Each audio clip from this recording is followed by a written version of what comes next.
Good morning everybody, and welcome to a very quick episode. Sorry about the shadow or the reflection. Reflection is a shadow.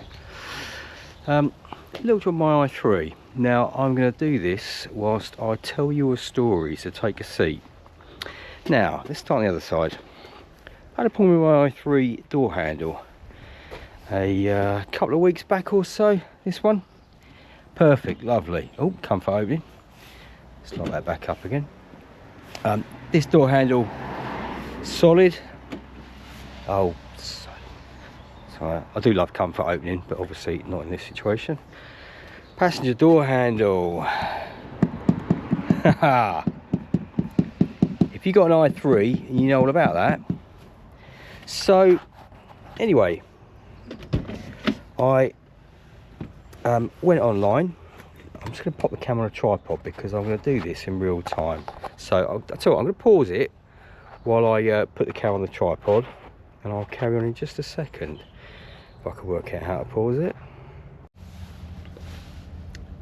Right, we're back. Camera's on the tripod. Doors open.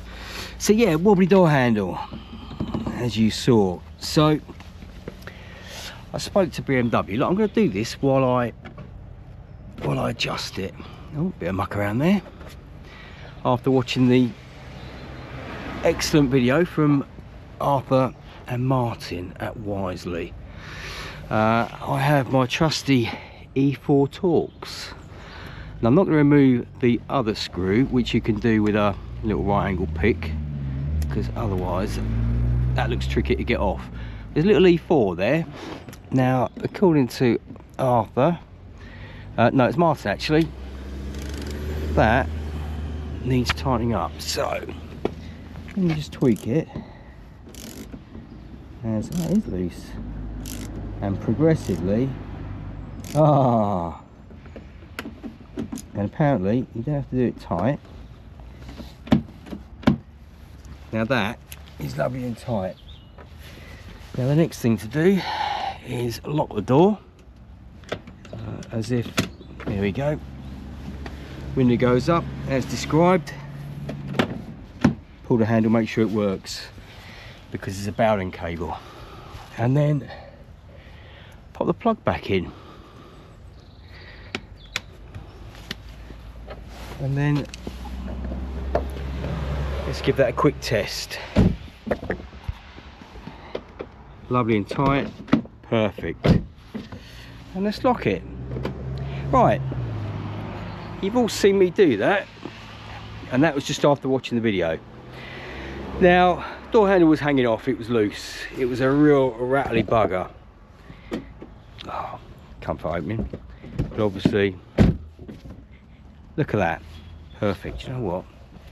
Let's have a quick look at the other side, see if the other side is as tight as that. Yeah, it is, that's nice. Okay, let's lock that back up. Now, I spoke to BMW, and as I spoke to them, I sent off a request to have it tightened, and thought while it's there, because it's still under warranty from BMW approved used warranty, I thought while it's there, I'll get them to just give it a quick once over. But obviously I mentioned that when I go in, so I booked it in, put what the fault was. Loose passenger door handle, common fault. Got a phone call from my local dealer a couple of days later saying, we've received your request to book your car in. There's a bit of muck on my window. That's on the inside, I need to give that a clean. Yeah, we received your request. However, if it's not found to be a warranty issue, then the first hour's labour is going to be on you at £214. Okay, £214. Now I understand obviously they've got to cover their costs. You've all seen how long that took me, a complete first time, having just watched the Wisely video. You've all seen how long that took me to adjust it. If they couldn't find a fault, and the only fault would be the screws come loose because BMW don't tighten them properly.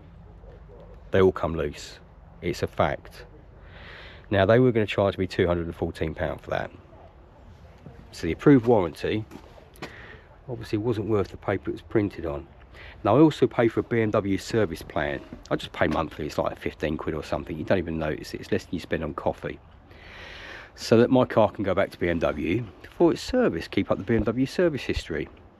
However, I was so miffed at this, at them not even thinking they would take it in and have a quick look, that I wrote BMW a complaint. I don't normally complain, but I wrote BMW a complaint and said, look, this isn't really acceptable.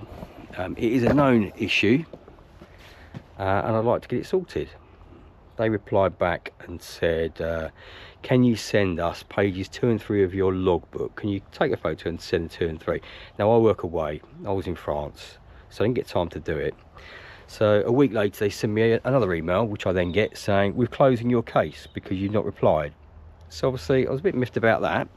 Not even just a quick follow-up, see how you're getting on, see if you've had a chance to send it. Just a very quick, we're closing your case because you've not replied. Well, guess what, BMW? People are busy, people go on holiday, people work away. Life gets in the way. Anyway, a little bit of my mini rant over with that one. So I get home, I pull the logbook out, I take the photos, I send them off. And I'm just wandering around the car at the moment, aren't I? I'll just show you, because I do love this car. So I get home, and my favourite interior. I was so lucky to get this car. It's the spec I wanted, the exact spec. I was very lucky. I bought it from Sintner in Tring, who was superb, I've got to say. No sunroof, didn't want a sunroof, but it has everything else. Harman Kardon. It has the adaptive, oh, it's the other way around, because I've turned the wheel. Adaptive cruise, comfort opening. It's a thing of beauty, isn't it, eh? So what else it's got? Adaptive headlights. Yeah, they're probably not the best things if you want to spec these from new, but they're quite nice. So anyway, yeah, where was I, my rant? So anyway, sent it all back and said, I'm not very happy, and can you please tell me how to cancel my service plan? Because obviously I'm not interested, and that's where it sits at the moment. 214 quid to take what do you think it took me? It took me longer to get the tools out of my toolbox, the little E4, than it did to do the job. So yeah, I will update you if I hear anything as and when, but I'm now waiting for BMW to get back to me to tell me how to cancel my service plan, how to claim my money back, which I will be, all the monies that I've paid. And guess what, you all know where I'm going to be going when this needs a service in May. I think it's due, and it's going to be Wisely. I've got a driveway, they've got a mobile service. They know what they're doing with these cars, and they'll be sorting this car when it's due for service. So that's my rant over, and a very, very quick how-to guide. Well, it's not a how-to guide on how to adjust the door handle. If you want to look at the proper guide, look at I think it's Martin doing the strip down of the blue BMW, but search for Wisely door handle and you'll find it, and that's a proper guide because it shows you both adjusters if your handle is coming loose that way. Anyway, cheers all, rant over, catch you on the next one. Morning all, we're back, and in the last bit, I told you I'm going to sit in the car, it's warmer. Not that it's really cold, but it's a bit chilly. Oh. Here we go, let's jump in. Oh, to the thing of beauty. Anyway, my little rant the other day regarding my door handle, which is still working perfectly, I might add. As I was about to post the video, I had an email from BMW.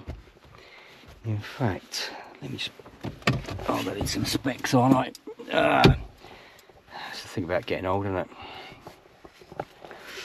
Let me have a look. Where is it? Where is it? Yeah, BMW. I don't know if you can read that. Basically, they're going on about my address is different to the one that I've got on my account. That's probably true. My email address. Says, sorry to hear about your door handle coming loose. but they are saying they rely on BMW approved dealers to investigate customers' issues.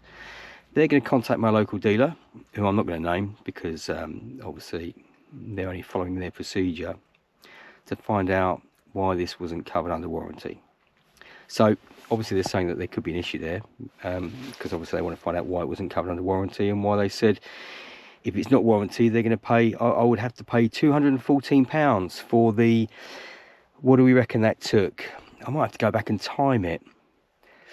From pulling the little plug out to adjusting the handle, I'm going to say it was less than a minute. £214 for a minute's work. What's that, an hour? That's a lot, yeah. Anyway, they had then said, as a one-off goodwill gesture, they're going to cover the £214 for the hour's diagnostics. And with this diagnostic, the centre will be able to look into your vehicle further.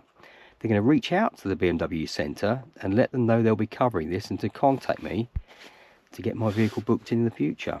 We'll get back to you as soon as we hear from the centre.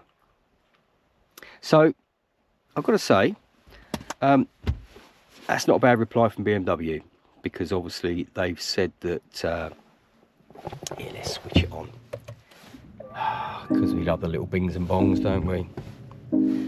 I know my seatbelt's not on, I know.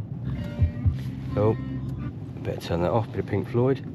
Let me plug in my, or not plug in, let me fire up my Android Auto. But yeah, as I say, it's not a big issue. BMW have said that obviously it should have been sorted. They should have been sorted. That they, in their opinion, obviously it should have been under warranty, and it is what it is. So they're going to go back to the dealer and find out why it wasn't addressed, and take it from there. I changed my icon to a little gold car on maps, and a bit of Pink Floyd. He doesn't love Pink Floyd, but it's too late now, isn't it? It's all fixed, and it took me minutes. It took me less time than it would have done for me to have actually driven to the end of my road to then drive to the BMW dealer. It took a minute. So it has been addressed. BMW are looking into it, but obviously too little too late. Let's put that back on auto, because I'm going to get back in the car soon. So all's well that ends well, and was my rant justified? Let me know what you think in the comments. That's what all these YouTube people say in the comments below. If you like this sort of stuff, like and subscribe. I'm getting towards 700 subscribers. I never ever thought that would happen, but the sun's come out. It's getting to be a beautiful day, so guess what I'm going to do? I'm going to open the workshop up, drag out a motorcycle and go for a spin. So catch you all soon. Cheers.